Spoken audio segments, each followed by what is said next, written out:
really excited to be with them. So, and lucky. We love it when we're working with great partners. So yeah, Cindy, just a quick shout out to Cindy. Firstly, you didn't hit the wrong button. I hit the wrong button, and I nearly accidentally invited you to go live with us. So my apologies for causing that shocking moment for you. But no, we have Yaz Dalal here. This we got one. Anyway, folks, welcome to Brain Food Live on Air. It's episode 365. Somehow that is symbolically important. 365 episodes of this show, and we're bringing it to you every Friday, no fail. And today, I'm very excited to be having this conversation. You might have noticed that we're doing kind of a monthly series with our friends at Joveo because they've got tons of cool data to share with us. And I'm delighted to welcome onto screen to kick us off and be co-pilot with me all the way through, my good friend Yaz Dalal. So Yaz, good to see you, sir. Good to see you. Yeah, for the folks who don't know you, why don't you quickly introduce yourself? Who are you? What is you do? Thanks, Hung. So I'm Yaz Dalal. I'm with Joveo. I'm essentially the head of sales here. And for those of you not familiar with Joveo, we invite you to check us out at joveo.com. But we're essentially the AI recruitment marketing platform that huge companies like Uber and Wells Fargo and big staffing firms like Adecco use to make sure that, hey, it's 2026. All our decision making should be data driven. Everything, as much as possible, should be optimized through AI and machine learning. And so they use our platform to do that and ultimately lower cost per hire, lower time to fill, higher quality candidates at very large volume. That's what we're all about. Yeah, fantastic stuff. And I've just shared the link into the chat stream there. So folks, check it out, joveo.com. And I always ask my sponsors to do a bit of work. So Yaz is going to be co-pilot with me for the rest of this show. So folks, just a few sound checks. Want to make sure everything is okay AV wise. You might have noticed, by the way, that Crowdcast have made some big changes in terms of their UX and UI. I think it's an improvement, but we all got to get used to it a little bit. So just want to let a quick question for the folks who can hear. Can you hear and see me okay on Crowdcast? We should also be broadcasting this live on LinkedIn. I think Rob Walker's LinkedIn, my LinkedIn. I think also Stephen Rothberg's LinkedIn. So if you're watching this on any of those LinkedIn platforms, do let me know whether the audio and visual is fine there. I think Crowdcast at least is okay. And a few LinkedIn is okay. Thank you, Audra. Thank you, Peter. Okay, great, Rob. Thank you very much. Cheers, guys. Well, let's get on with the show. Topic of today is going to be the Recruitment Advertising Benchmark Report. So this is a piece of work I think Joveo are quite uniquely positioned to provide for the marketplace.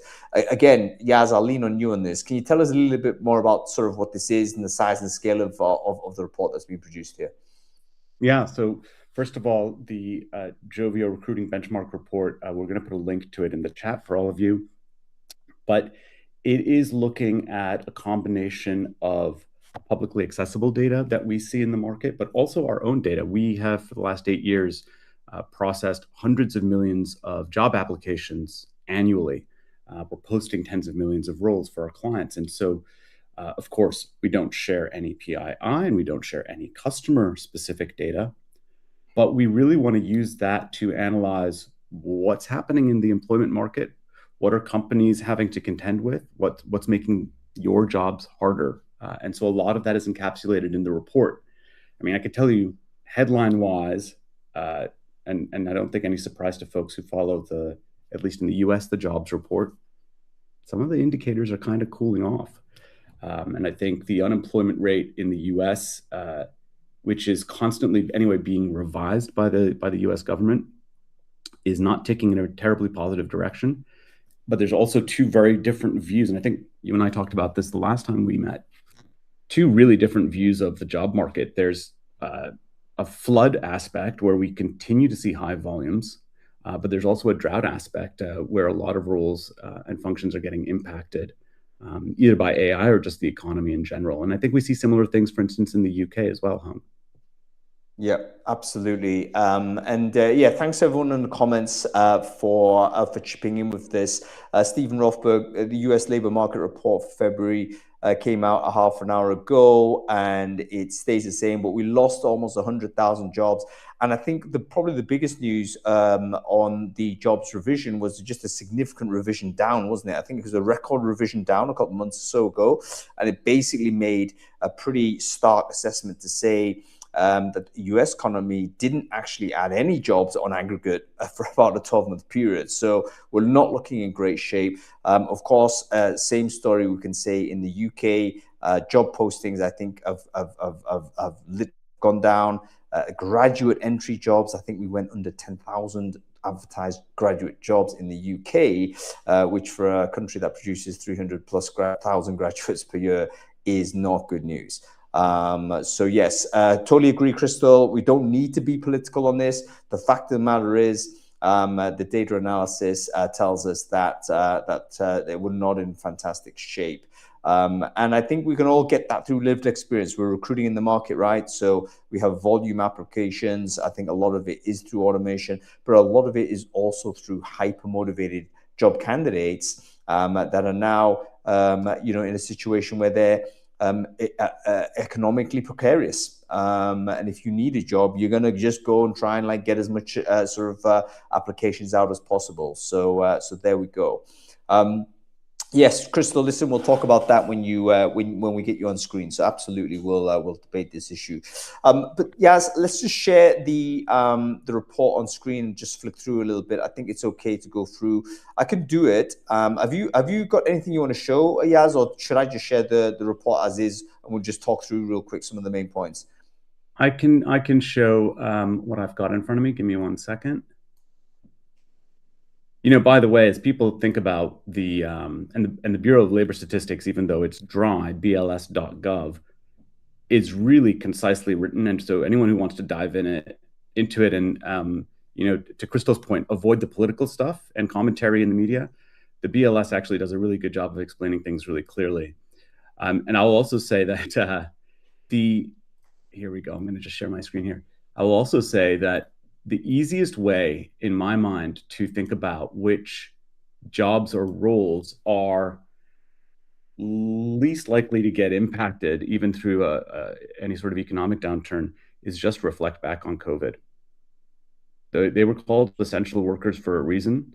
And, even in the BLS report from this morning, transportation and warehouse and healthcare, not really massively impacted. In fact, they continue to be most consistently positive in terms of either staying neutral or growing. And whatever healthcare dip that they saw in February is largely attributed to strikes, not to people actually leaving their jobs. So I always like to think back to COVID. Who were the people who were actually forced to keep working and showing up at their job sites? Those essential workers tend to be, I think, the ones who are going to have the least risk in this economy. Yeah, it's a really good point, and it's also a point that we're going to talk about because there's been a consistent demand for those essential workers throughout all of the ups and downs of the economic narrative over the last 5 years. Healthcare workers, that was a crisis pre-COVID, crisis during COVID, crisis today. Basically, not enough healthcare workers, and more illness, more old age. Societies are aging. And that goes the same with things like sanitation workers and people doing those types of work as well. So where I think we end up becoming, I wouldn't say fixated, but where we start sort of leaning into this concept of job growth, job non-growth, is typically white-collar knowledge work. And that I think is the area where we've had real issues. But anyway, let's sort of expand your screen here. I'll do that now for us. Folks, can everyone see sort of what Yaz is showing in front of us now? It looks like a bar chart on applicant growth. Let me know in the comments whether you can hear and see us okay.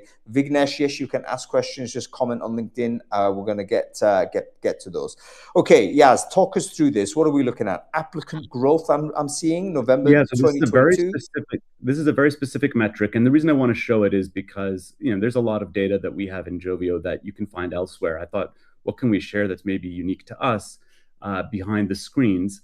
And this is about the number of applications per job. And the unit of measure here, so for instance, software developers, you see the number 9, that's 9x. So we see 9 times more applications per software developer job today than we did at the end of 2022. If you think about end of 2022 as kind of the beginning of the post-COVID era, today there's 9 times more software developer applications happening now. Is that because we over-indexed on the number of people who pursued that profession, and now are they threatened by AI? I don't have a speculation around that. But you also see really huge multiples for some of those essential worker jobs we were talking about: warehouse and production, delivery drivers, registered nurses, retail, all showing multiples of 2 plus. Right. Super interesting, Yaz. Let's stick on the software developers for the time being. That tells me that the narrative is like the narrative I'm reaching for here is that in 2022, we had low numbers of job applications on software developer jobs because simply software developers had so many opportunities that they had no need to apply for jobs.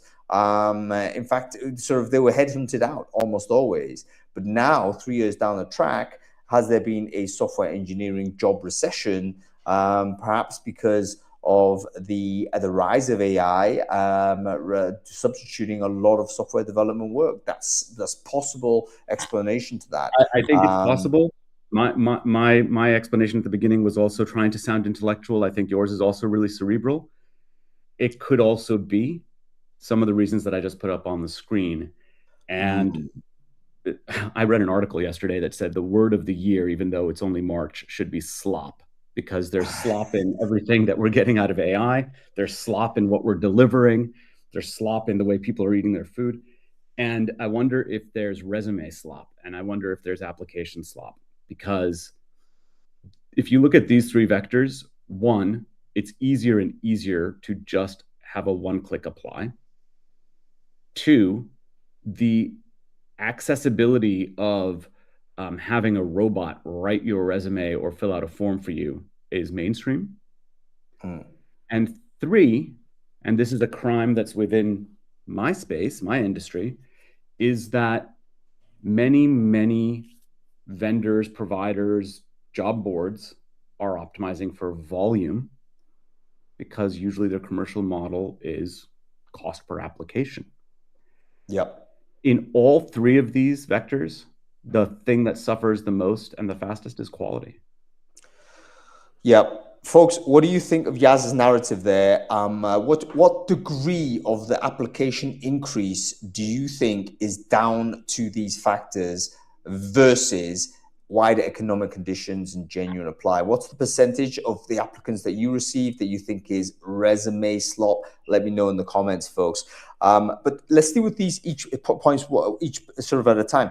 Easy apply, that's been the mantra for all recruitment technology businesses and recruiters for the last 20 years. We've been just like, okay, too much friction. Let's reduce the friction to 0. Have we over-egged it to the point where actually there's so little friction that there's now no cost whatsoever to do an apply, and therefore we're getting, shall we say, bad intent apply? Or non-intent apply, like people that just don't even know they've applied because it's the best one. The friction point is the best one, Hung, that you're using, because if you are a recruiting leader, a staffing leader, you're working with a partner or a job board, and you're paying them on a cost per application, they have no incentive to introduce friction, none.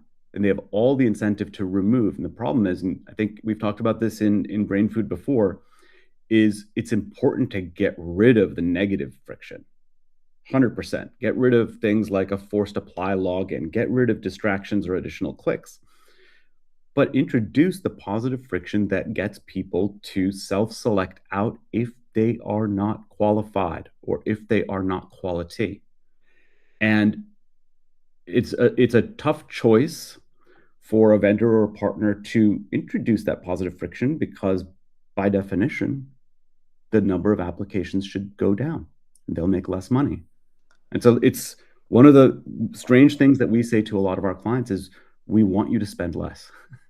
Spend less. We want to deliver fewer but much more high quality applicants.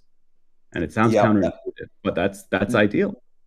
No, but what you mentioned something I want to also underline here, Yaz, which is the kind of companies in the recruitment and advertising technology space have also optimized and measured themselves on the success of numbers of applications in. Again, remember, teleport back 5 years or so ago, war for talent era, no one could hire anybody. The easy measure was actually we can get you more applicants, and it was all about opening the top of funnel. World is different now, and how we open the funnel too wide, and everything is coming in. So yeah, super interesting on that. Okay, so we can see these applications sort of flying in, certain roles are flying in, but that's not the full story, is it, Yaz? Because there is this, a flood versus drought narrative, which I think is also very interesting to explore. So I wonder whether we could take a look at some visuals on this. Yes. Let me just move to that section. I think this is what you were talking about. So on the one hand, basically the market is not a monolith. And so on the one hand, we've got those folks who, like us, like probably most of the folks on this call, who are metaphorically wearing white collars, probably in their living room, like I am, and still able to do their job.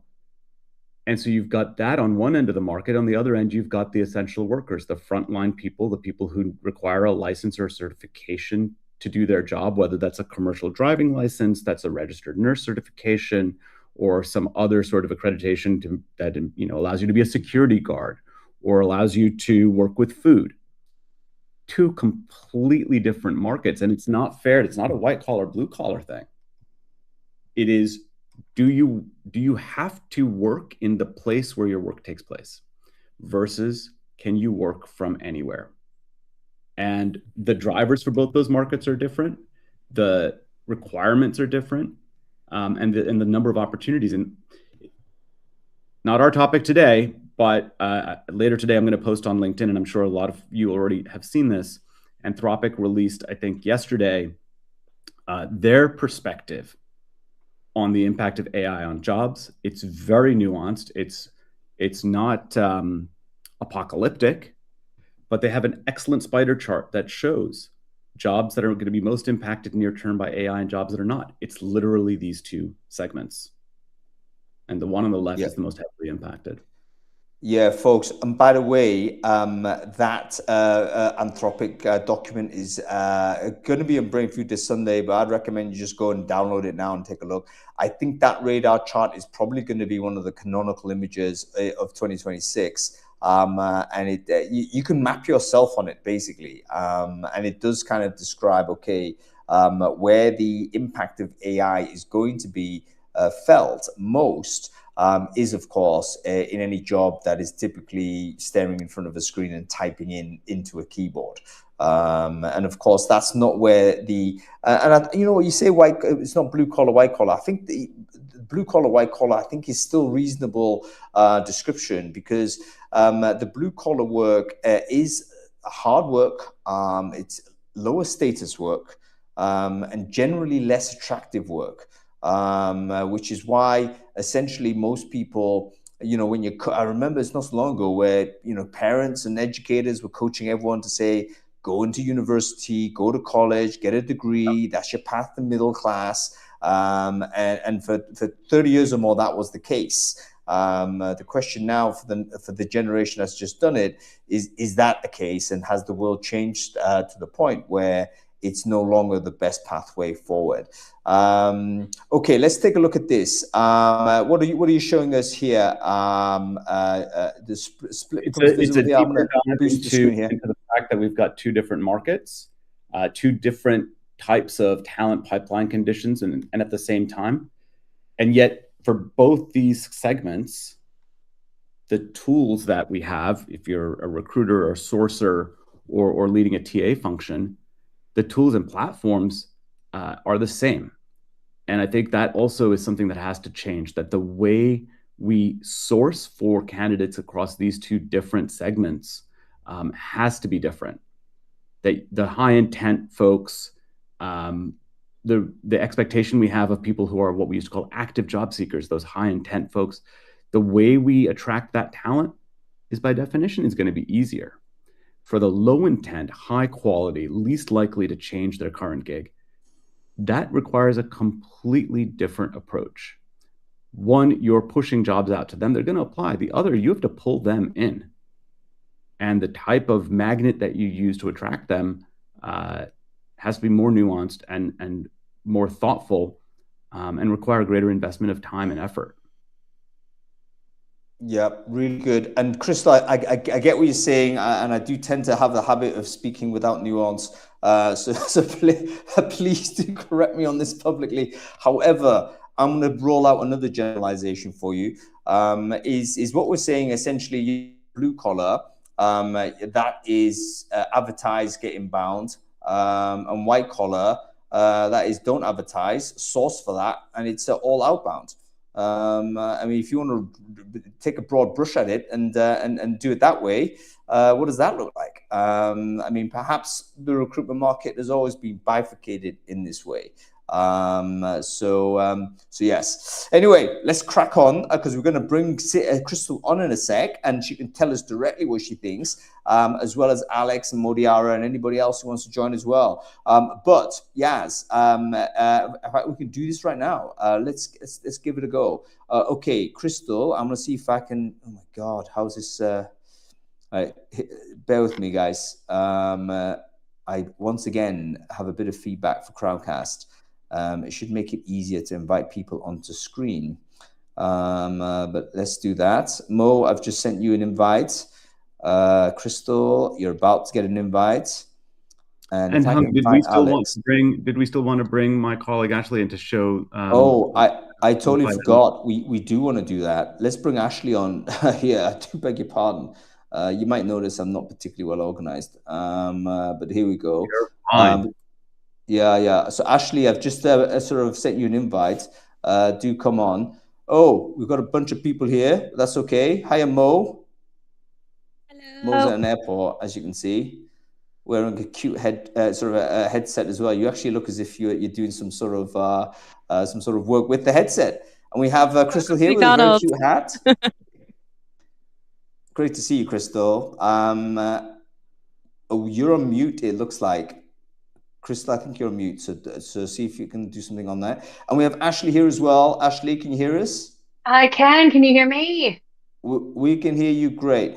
Okay, no worries. So listen, I've got the order wrong a little bit. So Ashley, so Crystal and Mo, bear with us. Ashley's going to share screen, I think, and show us something that Joveo have just rolled out. And Alex, I'm going to bring you on in a second, okay? Okay, Ashley, go ahead. All right, now we're going to test my new platform capabilities. So here we go. While Ashley's getting set up, I'll give a quick introduction of her. She's someone I've worked with for over 20 years, and she's one of our solution experts, subject matter experts within Joveo, and is really the face of our services to many of our clients. Thank you so much for that. And I think I've successfully managed to share this dashboard view. So without further ado, we'll kind of jump into a few sections that we thought tied nicely to the report, starting with labor market insights that you're taking a look at here. And really the intention for this section of the analytics dashboard is to really help you understand what the labor market looks like for your jobs, both from a supply and demand standpoint, how things rank from a salary competitiveness standpoint, also the diversity of the supply available for that category and location. So this is a fully customizable section of the analytics tool. So you set your categories, you set your locations, and then in real time, this is feeding in from several sources. And the sources that it's pulling data from do vary by market. So for example, this is pulling data in from the Bureau of Labor Statistics in the US. And then the other thing that we thought was important to take a look at is the conversion funnel. So this really tells us where we need to focus, what problems we need to solve, and where automated screening or conversational AI can especially be introduced to really improve return on investment from recruitment marketing dollars. There's a really robust AI layer that sits on top of this. So in addition to just allowing you to see exactly where folks are abandoning the application process, you can actually surface proactive insights and see what the improvement would be from putting in place the recommendations that the AI is presenting to you. That AI layer sits not over just the candidate experience itself, but it's also tracking things like multi applies, candidate re-engagement, candidate experience, and then surfacing those proactive recommendations so that you can really get a feel for what introducing AI and automation into your candidate experience can practically do. Yeah, that's really cool, Ashley. In terms of thanks for sharing that. Quick couple of questions. This is an analytics feature within Joveo. Like, is it like integrated in a bigger thing, or can people just buy that as a module, or what? How does it work? Yeah, we can't buy it. You can't buy it as a module right now. And the reason for that is that if you think about the programmatic data, that the logs that sit behind your recruitment marketing is really one of the biggest sources of data feeding this tool. So in theory, you could purchase it as a data visualizer, but without all of the logs that sit behind all of your recruitment marketing spend and activity, you're missing like 3/4 of the data story. So it'd be pretty light by way of what it actually told you. Yeah, I get it. No worries. So which customers get access to the analytics feature right now? Like, what kind of relationship do you guys have with the people that can actually use this? So all of our clients have access to our unified analytics dashboard. All of them have access, of course, to their own data.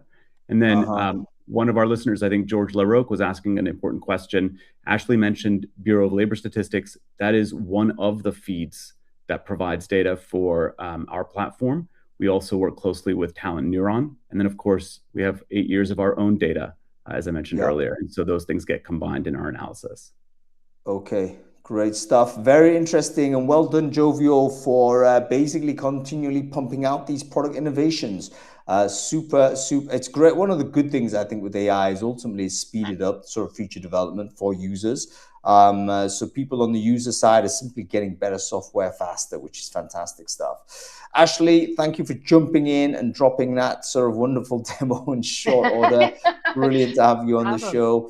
Yeah, keep watching with us, and we'll see how we go. All right, sounds good. Thank you. Thanks, Ashley. Great. Okay, we've got to bring our guest back. Actually, I see Alex here. Let's do that. We're going to lose Mo. She's got a flight to catch. That's okay.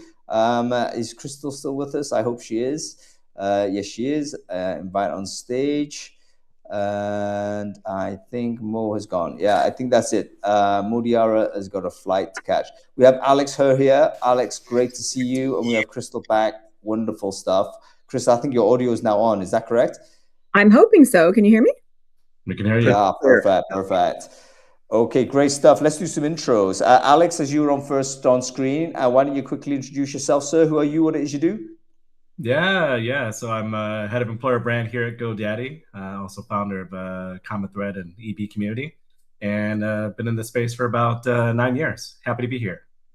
Yeah, fantastic stuff. I'm going to share the link in the chat stream there for Alex. Make sure you follow him. And we have Crystal Miller here as well. Crystal, great to see you. I think everyone knows you already, but can you quickly introduce yourself? Who are you? What it is you do, Crystal? Sure. So I am the Chief Executive and People Officer of GBS, and we are, GBS is an end-to-end from high to alumni talent consulting and marketing firm. So we work with companies to fix what's broken in that hiring and employment process and build things that work, right? That bring in the right people, to what Yaz was talking about, that are aligned with environments and That's what I do. So I'm a giant EB and IO psych nerd. So a lot of what I'll talk about today is looking at like things that are broader than just the just where people are applying and how they're applying and why they might be applying or not. Yeah, great to have you on the show, Crystal. I've just shared Crystal's link in the chat stream there as well. Make sure you follow these folks. Okay, I think looking at the Joveo report, the two big sort of things that we're talking about here, in the first instance, is this sort of increase of applicant rate, particularly for certain types of job. And me and Yaz had a little bit of a debate as to, what was the driver behind that. How much of it do you think is sort of AI mass supply? How much of it do you think is the wider socioeconomic sort of conditions? Is there a way in which we get a feeling as to where it really lands for us? Do you have a thought on this, Crystal? What's your sense, Talia? I do. So you've got a couple of different things happening at one time. So the flooded roles where you're seeing that application volume exploded. Yeah, some of that is the issue around AI assisted apply, easy automation. We have spent years, because employers wanted it that way, reducing that friction so that pipelines could expand. The focus was on, we need a full pipeline, we need more, we need more, we need more. And so you make it easier for candidates to do that. Like I remember having conversations with, I don't know if it's okay to say their name, with Appcast a few years ago of like, hey, you need that friction there because the volume isn't it, right? Like it's not just about getting everyone to apply, it's getting the right people to apply. And the easier we make this now, the worse it's going to be down the line, because all of the things that we're doing to automate is one day going to hit the candidate side too. Well, now we're here. Right. And so you've got on that one side, that flooded piece, and Joveo's data, I think, makes the split really, really clear between the flood and the drought. And I actually think it's one of the strongest takeaways in the whole report. The market is bifurcated, but that means we have to start bifurcating our funnel too. So one hiring process and one media strategy cannot effectively manage both of those realities. And that's part of the problem that I think we're living in right now. Yeah, I have really lots to talk about this, so Alex can talk. So. No worries. Really great monologue there, Crystal. And by the way, just as a little thought bubble, if the acquisition side of it is bifurcated, we're still unifying the metrics, aren't we? We still have a unified funnel at the end of the day. We still do unify, because that helps with measurements. So maybe we need to split that as well. Yeah, I was going to say that it sort of depends on your clients, like, or who you're working with in the company, right? Like, we don't have a unified funnel because employment isn't like one size fits all. So I agree with you. Let's revisit that in a second. But Alex, let's get your view on this. On the two main points that we showed on the Joveo report. What's your commentary on this? How does your spidey sense tell you what's going on? Yeah. So I think as you all alluded to, I think the easy apply options with AI they've made things easier. It's made things worse. And I think on top of that, you also have, speaking from being in-house, you also have a lot of AI bots, right? So what makes things easier for the common person to apply for maybe 50 jobs in 1 hour, just throwing a number out there, you have a lot of threat actors too. So that is putting up, it's increasing the amount of applicants you have, the application rate. And I think on top of that, the other thing to consider is there's been a lot of people impacted quite a bit. I mean, companies such as Block by 50% of their staff, right? So you have all that with different companies. There's AI bots, people using AI to apply, and people who are just applying because they are trying to get a job again. So I think a lot of that comes into play. Yeah, it's not either or. There's definitely sort of more precarity out there. I think all of us feel it individually, don't we? I mean, we're part of that, the group we're speaking about. I think sort of all of us feel a little bit less certain about our own economic sort of status and condition than we did 5 years or so ago. So that obviously goes across probably entire global population. I'm sitting in South Africa right now, and basically the people here are saying the same thing. So I think the timeline split on us in end of 2022, and the world changed. Go ahead, Crystal. I would say one of the things it's interesting, and it's also a little sad. Across most civilized countries, we are sitting in the least confident economic outlook that we've had in a decade, right? So that includes past the pandemic, right? Or prior to the pandemic. So 10 years 10 years for major companies, or major countries.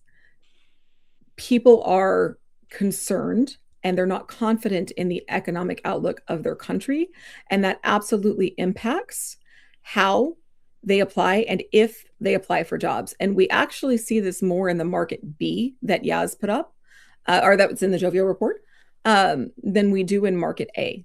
So while there may be hesitancy to move in both, market B, those drought roles tend to be more sticky when they are not confident in the economy, particularly real estate, particularly construction, particularly healthcare. So those are major industries that keep us moving when we're in soft economies. They are also the industries that tend to be the most impactful that administrations tend to pull on when we're in conflict, right? So thinking about the things that are happening in the Middle East, all of these things impact whether someone is going to apply for a job and how much front-end work the company has to do to bring them in. So to Yaz's point, it's not just about post and they'll come. There's other work you need to do on the front end to get them to feel psychologically safe enough to go into that process. There's is there any saving sort of the employer candidate sort of trust deficit? Because this was a problem before, if you like, the crap hit the fan 3-4 years or so ago. But the crap has since hit the fan, and it's got significantly worse. The trust levels are on the floor. You follow Kevin Grossman's sort of candidate resentment score is like just shooting up like this. And you simply have to, speak to job candidates, and they'll tell you, they have no trust in the system. They think it's rigged. Therefore, they are now using kind of gray area tools because they think, hey, listen, if I don't do this, I'm gonna be behind someone who does. And are they incorrect with that? It's almost like I can't criticize someone using easy apply, because it seems to me if you're not using easy apply, you actually are going to be behind the curve. So it's like, okay, there's no saving trust. Do we give up on it and simply have to push through to whatever happens next? What's our thoughts on this? First of all, I love what all of you are saying, and I think the theme that I heard from all three of you is it's about trust. Is it that the system is rigged? If you're a young person, if you're under 30, what you see is companies with ever stricter requirements. One of the things that we observe in the report is that entry-level roles or junior roles that used to be entry-level now say you need 2 to 5 years experience as a baseline. And there's so many memes out there that say, you want a job at this AI firm and you need to have more than 7 years of experience with LLMs. LLMs weren't mainstream until 2 or 3 years ago. So it feels completely faked. And at the same time, they look on a LinkedIn at who currently works at those companies. And there's people who have been in the same role for 10, 15, 20 years, maybe not a lot of movement. And so it makes sense that they feel that it's rigged, that people who are less qualified than they are in a firm or in a role for 10 plus years.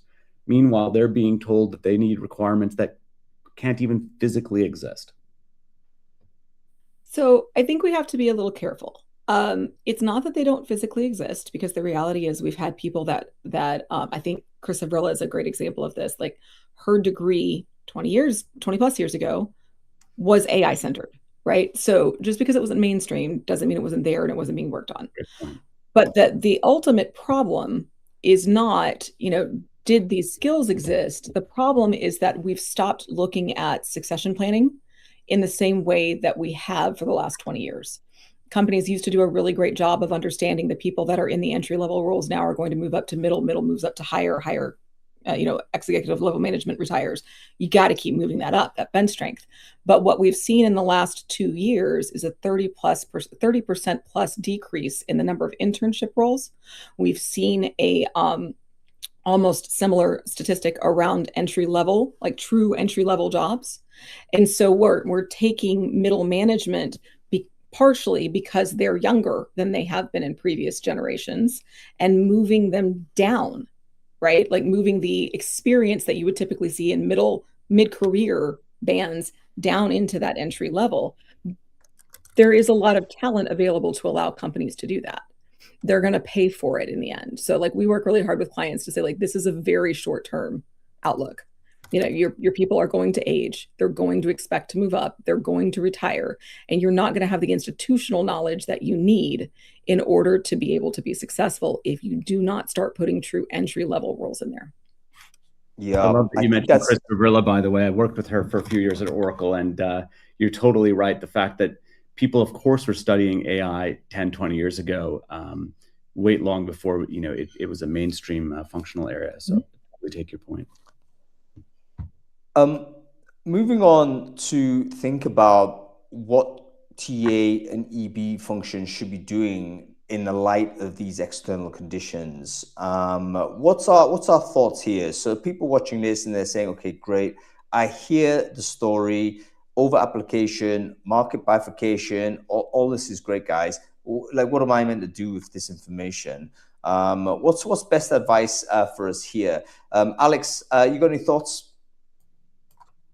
Yeah, I think one thing that we've done here at GoDaddy actually with that is, listen, like you all have alluded to, I mean, I think the floodgates are open. We're not going back to the pre-AI days. Candidates are going to keep using that. Employers are going to keep using that for their process. But we've chosen to just be very transparent. We have a page that just says, listen, you're using AI, so are we. We welcome you to do that.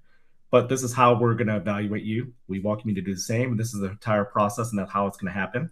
So that's working there. And I also think what TA teams and EB teams have to do is, you know, as you alluded to, the entry-level positions.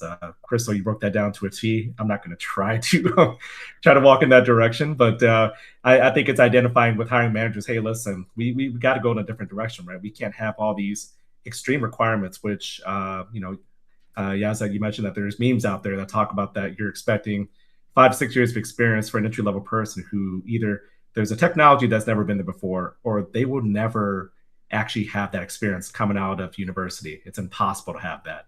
So I think level setting expectations, I mean, hiring more for potential, but also knowing too that, yeah, people are going to move through rather quickly. And I think it's almost like, if I'm looking at it this way, you had the great resignation, you had the layoffs, and then now you have AI coming to play. And then companies are feeling, hey, listen, we can hold them to this high standards because we don't need that many people.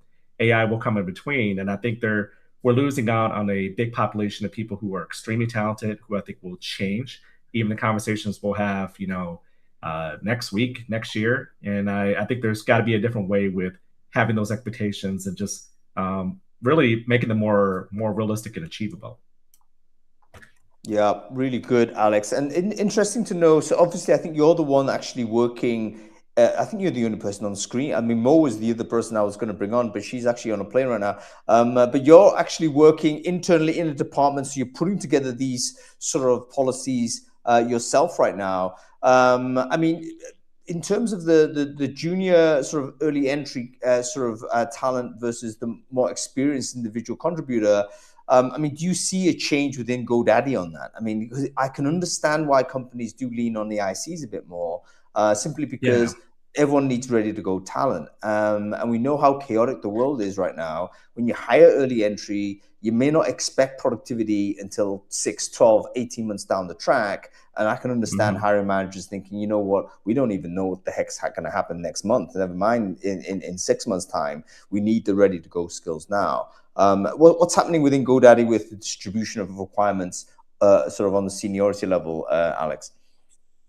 Yeah, so I would say I'm partnering with people who are smart in other areas to make that stuff happen. So I don't want to take all credit on my own. I'm just get the opportunity to do that. But I will say it does vary on departments and the expertise that we're looking for. Because I would say, you know, we did follow the trend where, okay, maybe having, you know, a university degree is not always required.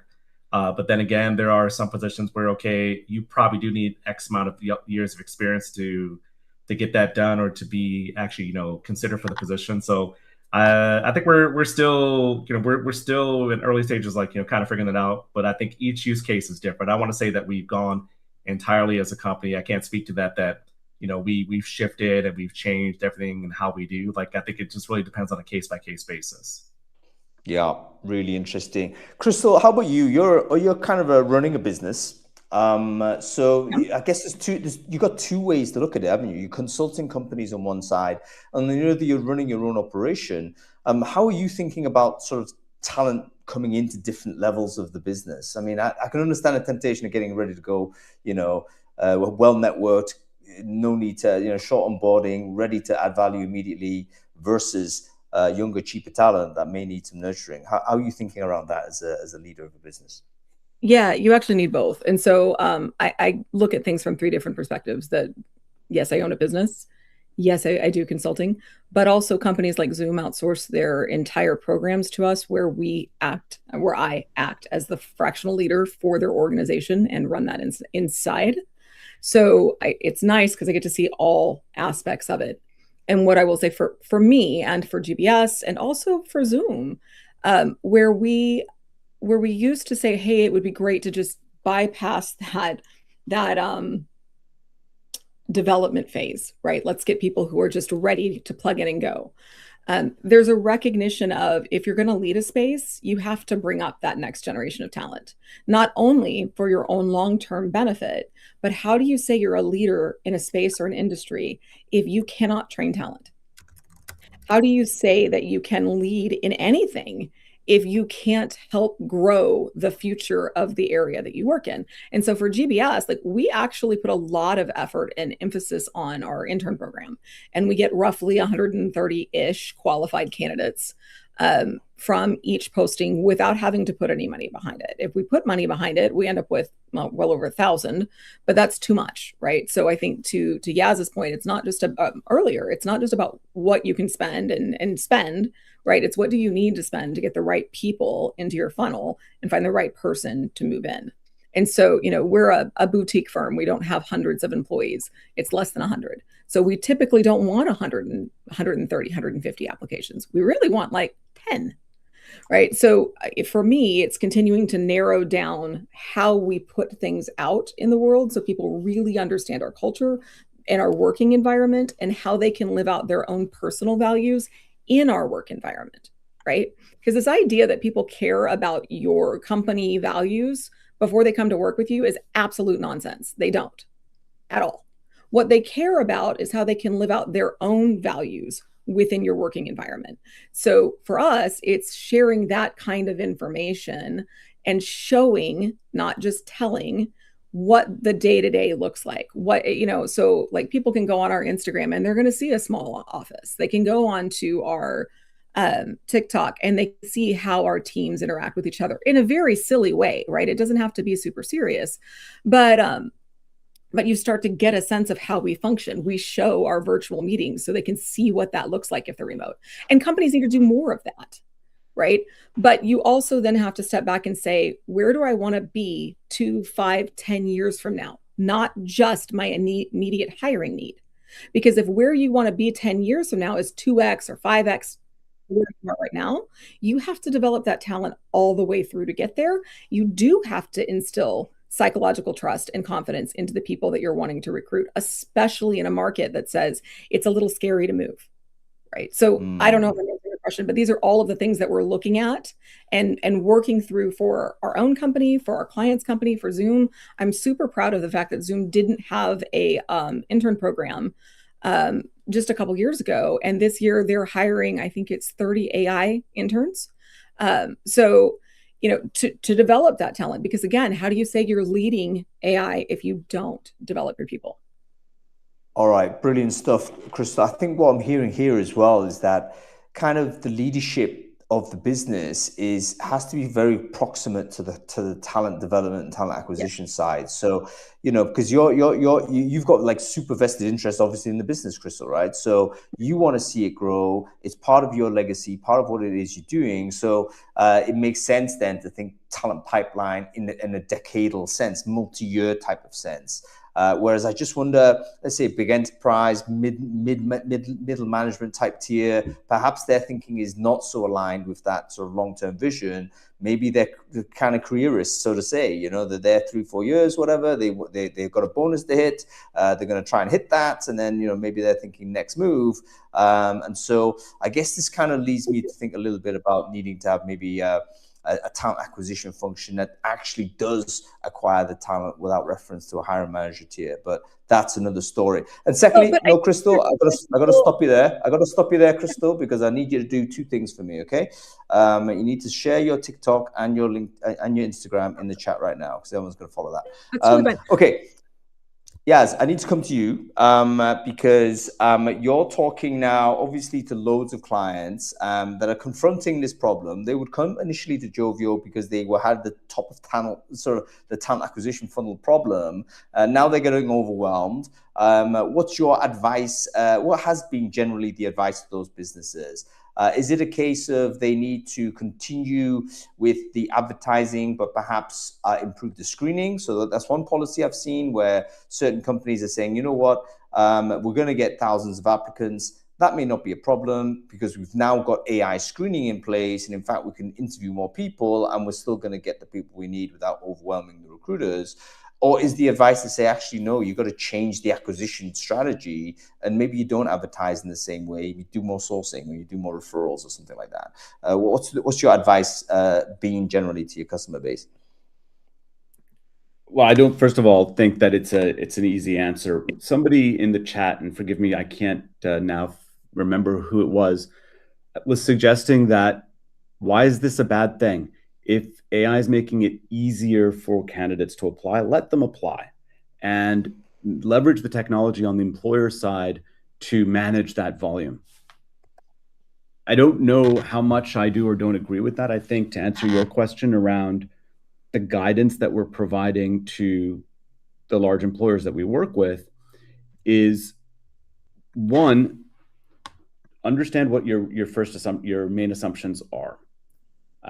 Does your organization believe that more applications means that recruiting people will get easier? Now, we don't agree with that. So then maybe that's a dangerous or false assumption. If you're working with sources or partners or job boards or whatever channels you use to attract talent, if the costs are going down, does that mean that hiring should get easier?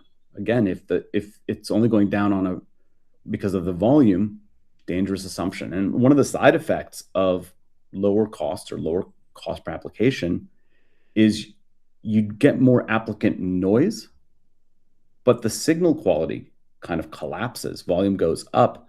But if they're not screened or there isn't some other positive friction that is separating, wheat from chaff, ultimately we're just transferring the burden of that to the recruiters who already are overwhelmed with a million menial or administrative tasks. So going from reviewing a few dozen applicants per opening to now managing 100, 200, 500, they have tremendous time pressure.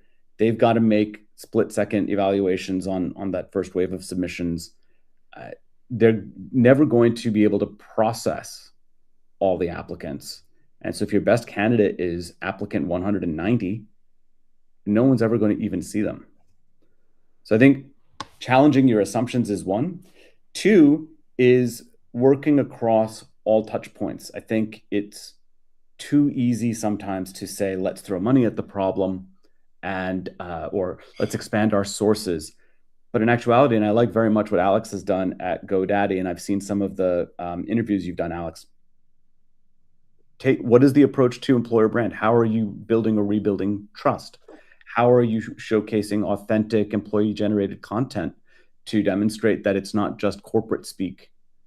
Because here's a TikTok or an Insta reel of someone who's working in your organization or in another company in a warehouse or behind the wheel of a truck. So I think working across employer brand, internal processes, leveraging AI to the benefit of the candidate as much as the benefit of the recruiter. I think it's all of those things, right?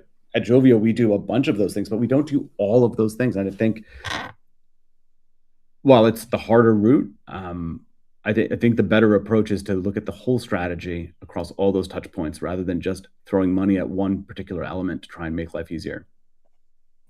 Love that. Completely agree. I was about to bring you into for your opinion, Alex, actually, especially on the EB side, like how do we ensure and build and improve the employer branding when we have this kind of change environments? Like EB kind of emerged in an era when we had a shortage of candidates. So generally speaking, it was about acquiring more. So what's the evolution of EB now that we have oversupply, overproduction, if you like, a noisy type of marketplace? How have you sort of thought about this from the employer branding perspective? I think it's more important than ever before. I mean, Crystal, you're doing EB work as well. I think this is where we truly have to shine because there's a lot of false narratives that can be out there. There's easy access. There's GEO that has shown up that is, going neck and neck with SEO as well. And also there's just, different things that can be created with AI, right? So authenticity through your employer brand matters quite a bit. What Yaz had mentioned before too. Also, I think if you have an EB function, they should be lowering the cost. They should make things easier. You should lower the candidates you have.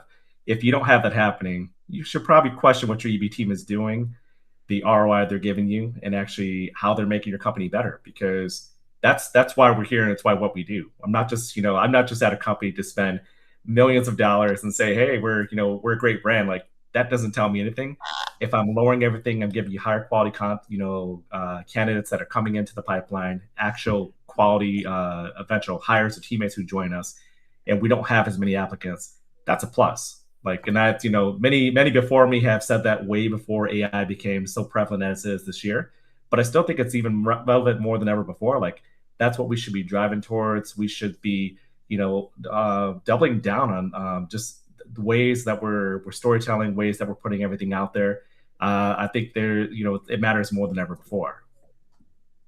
Yeah, absolutely. I think in order to cut through the noise, I mean, I was a pessimist when it comes to EB back in the early days of AI, I have to say, because I thought, look, what's happening here? Everyone's going to be able to produce the copy. Everyone's going to produce the visual, the graphics and all this stuff.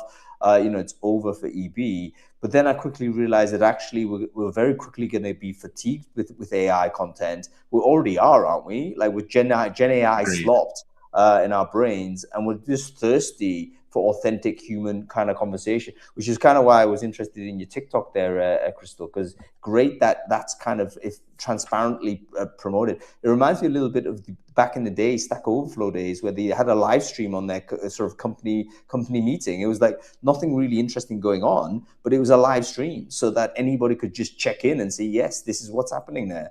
And I just think that's a huge trust builder going forward. Folks, we are coming to the end of this show, so I want to just do a quick round robin for everyone who is on panel still. What's the one bit of advice you would give to a company that is confronting this market today? What's the one thing that you'd recommend they do that they probably aren't doing? Crystal Miller-Lay, what would you say? I think that employers need to recognize that this is not a labor market story. It's a consumer psychology story. And in this case, our consumers are consuming our jobs. And so to be able to properly do that, you need to relook at your UX strategy and your application process from high to hired and a little bit beyond, because the way that we've set it up over the last several years doesn't work. EB, by the way, not content generation. That is not our point and focus. Marketing can do that. AI can do that. The point of EB is not just awareness, it's alignment. And so as we look at re-engineering that UX process, your application process, we need to look at how EB is fusing the storytelling around what aligns with our organization. How does productivity work in our organization? What is the responsibility of those candidates to come in and do those things? How do you enable that so that we can move psychological safety and confidence in the stability of this employer, in the ability to be successful for these candidates. So in this market, you can get what you need. Yeah, fantastic stuff, Crystal. Alex, coming back to you real quick. One bit of advice if you can. Yeah. So I'd say I hope we didn't scare people off with AI with what we're talking about today. But I think you should invest intelligently. I think look at everything down to the core of what you had. I've always been a big fan of that, now even more than ever before. Look exactly what you're looking to do, what you're looking to accomplish, and use AI to help you succeed and find the right candidates and make the best investments when it comes to your recruitment and advertising. But don't be scared of it. But also don't just implement that for the sake of doing it either. Yeah, absolutely right. And thank you, Michael, for your point. Quite right. AI is causing seamless. They're all converging. Okay, Yaz, final point for you. What's your advice to someone listening in on this and thinking, okay, I need an actionable to do on the back of this conversation? I was thinking about what my answer would be, and I didn't want to be long-winded, so I tried to pick one simple one, which might be changing the top KPI for recruiting. I think we have, over the past 10 years, got large employers especially addicted to this concept of cost per application. Probably the better measure is cost per hire, but the KPI that we see our most sophisticated and progressive clients using the most and holding us accountable for, which is sometimes the fun part of working with some of these brands, is what is the cost per quality or qualified applicant? And in other words, if you have the metrics like Ashley was showing earlier, that same dashboard shows down funnel metrics, not just what was my cost per application, whether it was from a job board or a social media platform or some other channel, but further down the funnel, what was my cost per first interview applicant? What was my cost per offer? What was my cost per accepted? What was my cost per first day start? You can go even beyond the funnel. What was my cost per 2-year employee versus 6-month employee? That I think drives a greater rigor and a lot more attention to how your money is getting spent and how your time is getting spent. That in order to get to those KPIs, you have to focus a lot more on all of those touch points that I was describing earlier, not just volume. Yeah, we've got so much more to dive into from this, but we are over time. So thank you very much for our wonderful guests for sharing their insight. I've got loads of things to process here. So thank you very much, Alex. Great to see you on the show. Crystal, wonderful to have you on the show. I think it's been like far too infrequent. So we have to bring you back on a lot more. Modiara, thank you so much. I know you're in the air right now, but you made your best efforts, and I really appreciate you doing that. We'll get you back also. And Yaz Dalal, always, man, great co-piloting on this show. Okay, that's about it. Thanks everyone for watching. I hope you've enjoyed it. We're going to get everyone to sort of the report as well. So we'll get it over to you in a moment. If you do enjoy this type of content, and this type of conversational dialogue, you think it's interesting, make sure you follow the channel. We do this every week, sometimes bi-weekly. Yeah, the next couple of shows are already up there. So on I think Wednesday, we're going to be talking about the state of the TA job market. We're going to start, hey, listen, we know it's tough, but what does job posting data actually tell us? And we're going to take a review of this. Should be one that everyone wants to pay attention to. And then on Friday, we're going to talk about something that's really close to my heart, which is AI recommendation versus human judgment. What does human in the loop actually mean? And are we prepared for the implications of that commitment, folks? I don't think we are, but it's going to be one in which we're going to debate the hell out of. So if you're interested in those two shows, make sure you sign up, follow the channel, and we will keep you updated when we go live. That's about it. Thanks for watching, everyone. Okay, Yaz, that's it, man. Done. Thank you, Hung. Awesome, as usual. Yes, good stuff. Really good. Thank you for clicking through the slides as well. And yeah, apologies to Ashley as well. I totally forgot. So well done on stepping in and bringing her back on the show. Goodness me. Are we definitely off the platform? I just want to make sure. No, we're still live, mate. Don't worry. I knew it. It's impossible to tell. Hello, everybody. Yeah, we're still here, but we're going to go off soon. What do you got planned? Yeah, it's the weekend. Anything interesting? Give me one thing. I have to sleep. I was traveling all week, but the weekend is all about the kids, Hung. So I've got a school concert to go to, multiple sports matches, lots of things going on this weekend. That's amazing. That's the price you pay for having talented kids, Yaz. I didn't say they were talented. I just said they're busy. They're wonderful. Brilliant. Okay, Yaz, enjoy your weekend. And Yaz's kids have a great effort on the sports field and on the concert as well. Okay, that's it. We'll let you go. Thanks for watching. Thanks, Hung. Wonderful. Have a great weekend, my friend.